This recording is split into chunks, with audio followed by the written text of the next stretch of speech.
사도신경 하심으로 2021년도 10월 8일 금요일 온라인 아침 기도에 하나님께 올려드리겠습니다. 전능하사 천지를 만드신 하나님 아버지를 내가 믿사오며 그 외아들 우리 주 예수 그리스도를 믿사오니 이는 성령으로 잉태하사 동정녀 마리아에게 나시고 본디오 빌라도에게 고난을 받으사 십자가에 못 박혀 죽으시고 장사한 지 사흘 만에 죽은 자 가운데서 다시 살아나시며 하늘에 오르사 전능하신 하나님 우편에 앉아 계시다가 저리로서 산자와 죽은 자를 심판하러 오시리라. 성령을 믿사오며 거룩한 공회와 성도가 서로 교통하는 것과 죄를 사하여 주시는 것과 몸이 다시 사는 것과 영원히 사는 것을 믿사옵나이다. 아멘. 찬송가 516장 찬송하시겠습니다.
하나님 아버지 감사합니다. 오늘도 새날을 저희들에게 허락하시고 주님께서 말씀을 통해서 부어주시는 하늘의 은혜를 덧입고 하루를 시작할 수 있도록 은총 내려주셔서 감사합니다. 오늘도 주님의 부르심에 순종함으로 나왔사오니 오늘도 말씀을 통해서 오늘날 어떤 길로 인도하시는지 바르게 깨닫게 하시고 주님께서 인도하시는 길로만 나아감으로 말미암아 주님께서 예비하신 하늘 평강을 누리며 사는 복된 하루가 되게 하여 주옵소서. 감사드리오며 우리 주 예수 그리스도의 이름으로 기도드리옵나이다. 아멘. 하나님의 말씀은 신약성경 갈라디아서 2장 1절부터 10절까지 말씀 보겠습니다. 자, 화면을 보시면서 1절부터 합독하시겠습니다. 14년 후에 내가 바나바와 함께 디도를 데리고 다시 예루살렘에 올라갔나니 계시를 따라 올라가 내가 이방 가운데서 전파하는 복음을 그들에게 제시하되 유력한 자들에게 사사로이 한 것은 내가 다름질하는 것이나 다름질한 것이 헛되지 않게 하려 함이라. 그러나 나와 함께 있는 헬라인 디도까지도 억지로 할례를 받게 하지 아니하였으니 이는 가만히 들어온 거짓 형제들 때문이라. 그들이 가만히 들어온 것은 그리스도 예수 안에서 우리가 가진 자유를 엿보고 우리를 종으로 삼고자 함이로되 그들에게 우리가 한시도 복종하지 아니하였으니 이는 복음의 진리가 항상 너희 가운데 있게 하려 함이라. 유력하다는 이들 중에 본래 어떤 이들이든지 내게 상관이 없으며 하나님은 사람을 외모로 취하지 아니하시나니 저 유력한 이들은 내게 의무를 더하여 준 것이 없고 도리어 그들은 내가 무할례자에게 복음 전함을 맡은 것이 베드로가 할례자에게 맡음과 같은 것을 보았고 베드로에게 역사하사 그를 할례자의 사도로 삼으시니가 또한 내게 역사하사 나를 이방인의 사도로 삼으셨느니라.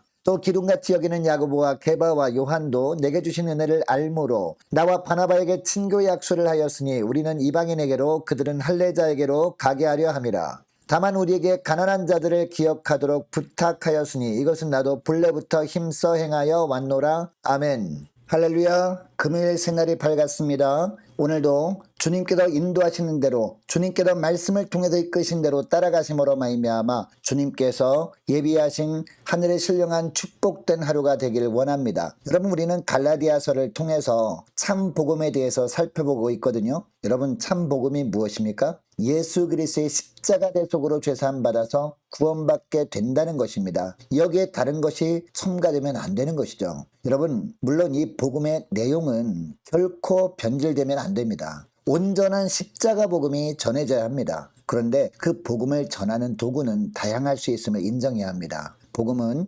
연극이나 영화 같은 매체를 통해서도 전해지기도 합니다. 그리고 강단에서 선포되는 말씀을 통해서 전해지기도 합니다. 아니면 한 사람 한 사람을 만나서 개인적인 대화를 통해서 전해지기도 하는 것이 복음입니다. 중요한 것은 그 복음의 내용은 절대로 바뀌면 안 된다는 것입니다. 자, 오늘 본문에 보면 바울이 예루살렘 교회에 두 번째로 방문하는데 바로 이 복음 사역의 다양성을 위해 방문합니다. 1절에 보면 14년 후에 라는 구절이 나옵니다. 이것을 보면 바울은 14년 동안이나 예루살렘을 방문하지 않았었음을 알 수 있습니다. 그리고 예루살렘 교회에서 사역을 하던 사도들과 교제도 하지 않았다는 것을 알 수 있습니다. 그동안 무엇을 했을까요? 오직 하나님이 자신에게 맡기신 이방인 사도로서의 사역에만 집중했습니다. 그런데 2절에 보니까 계시를 따라 올라가 라는 구절이 나오거든요. 기도하는 가운데 하나님이 바울에게 예루살렘에 가서 사도들을 만날 마음을 주신 겁니다.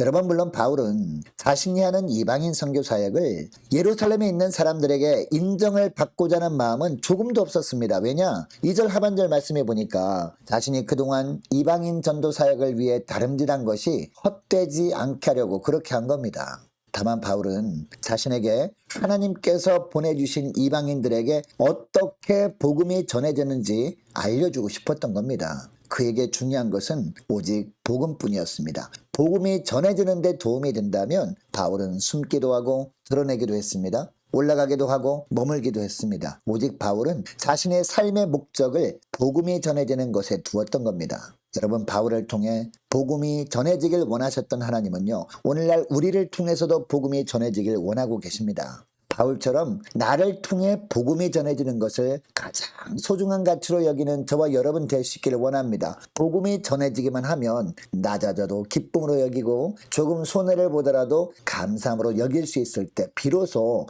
주님께서 책임져 주시는 인생이 되는 겁니다. 여러분, 이것을 기억하시고 오늘 기도할 때 하나님, 나에게 어떤 환경이 주어진다 그럴지라도 그 환경이 복음을 전하는 통로가 되게 하옵소서. 간절히 기도하는 이 새벽 될 수 있기를 원합니다. 자, 계속해서 3절 말씀을 보니까 바울은 자기가 예루살렘에 갈 때 헬라인 디도를 함께 데리고 갑니다. 그러니까 어려서부터 할례를 받지 않은 사람을 데리고 함께 갔다는 겁니다. 여러분, 바울이 예루살렘 교회에 갔을 때 그곳에는요, 대부분의 성도들이 유대인 그리스도인들이었습니다. 그리고 사도들도 다 유대인들이었습니다. 어려서부터 자연스럽게 할례를 받은 자들이었다는 겁니다. 그래서 만일 바울이 예루살렘에 갔을 때 사람들이 시선을 의식했다면 헬라인 디도를 설득해서 할례를 받도록 하려고 하지 않았을까요? 그러나 바울은 그렇게 하지 않습니다. 반면에 갈라디아 교회를 어지럽히던 거짓 형제들은 할례를 요구했던 것 같습니다. 오늘 본문의 내용을 보면 온전한 구원을 위해서는 할례가 필요하다고 선동하는 사람들이 이 갈라디아 교회에 있었던 겁니다. 바울은 이런 거짓 형제들의 주장이 얼마나 잘못되었는지 이것을 깨닫게 하려고 할례 받지 않은 디도를 일부러 데리고 간 겁니다. 예루살렘 교회에. 그리고 디도는 할례 받지 않았음에도 예수 그리스도를 영접한 사람이었거든요. 삶에서 성령의 열매를 맺고 있는 가운데 있었던 사람이었습니다. 그런데 사람들의 눈치를 살피면서 디도에게 할례를 받을 것을 권유하는 것은 디도의 신앙을 부정하는 것이었습니다. 더 나아가 그것은 바울의 사역도 부정하는 것이었고 하나님이 하신 일도 부정하는 일이었습니다. 그래서 바울은 디도에게 억지로 할례를 행하지 않았다라고 하고 있습니다. 여러분, 주의 영이 계신 곳에는 자유함이 있습니다. 무슨 뜻입니까? 예수 믿고 구원받은 하나님의 백성 되는 데는 예수 그리스도의 십자가 외에 다른 어떤 것도 첨가되어서는 안 된다는 겁니다. 할례를 받고 받지 않고는 구원의 조건이 될 수 없다는 겁니다. 뿐만 아니라 이 땅에 살면서 선한 삶도 구원의 조건이 될 수 없습니다. 이 세상에서 선한 삶을 사는 것도 이미 구원받은 자로서 구원하신 주님의 은혜에 감사하는 사람이 주님의 십자가 사랑에 감격하여 이렇게 살아가는 것뿐입니다. 선한 삶을 살아야 구원받을 수 있기 때문에 그런 삶을 사는 것이 아니라는 겁니다. 여러분, 바울은 이런 사실을 분명하게 알고 있었습니다. 그래서 온전한 구원을 위해서 예수 그리스도의 십자가 이외에 다른 것이 필요하다고 하는 거짓 형제들의 요구에 굴복하지 않았던 겁니다. 복음이 아닌 것과는요, 철저하게 타협하지 않았던 겁니다. 여러분, 바울은 사도들이 자신에 대한 좋은 평판도 복음의 순수성을 지키는 것과는 바꿀 수 없는 것으로 여겼습니다. 바울이 이런 삶을 주님이 보시고 그를 이방인의 사도로 복되게 사용해 주신 겁니다. 여러분, 오늘날 우리들에게는 말씀에 대한 순종의 책임도 있습니다. 그런데 복음의 진리를 훼손하려는 가르침에 대해 분별해야 하는 책임도 있습니다.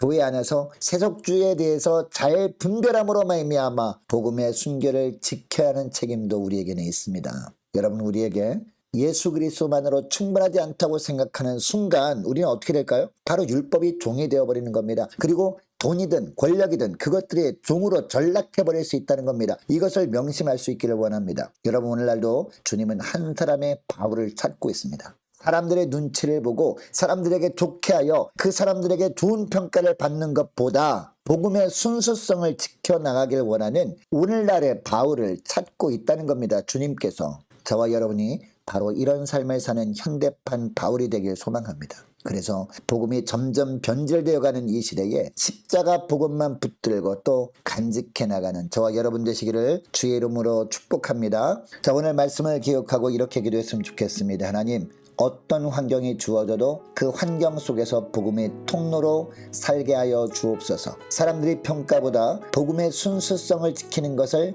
가장 소중한 가치로 여기며 사는 복된 하루가 되길 원합니다. 자, 오늘 금요 심야 기도회 위해서도 함께 기도하길 원합니다. 오는 주일 예배 및 공동의회를 위해서 함께 기도하길 원합니다. 많은 환우들을 위해서 기도해 주시기 바라고, 수능을 앞둔 고3 수험생들과 취업을 앞둔 우리 자녀들을 위해서 우리 함께 기도하길 원합니다. 선교사님들을 위해서 함께 기도하길 원하고요. 나라 민족을 주님 지켜 주옵소서 함께 기도하길 원합니다. 우리 교회 앞날을 책임져 주옵소서 함께 기도하길 원하고, 저와 여러분이 가지고 나온 기도 제목을 놓고 우리 함께 기도하길 원합니다. 기도하겠습니다.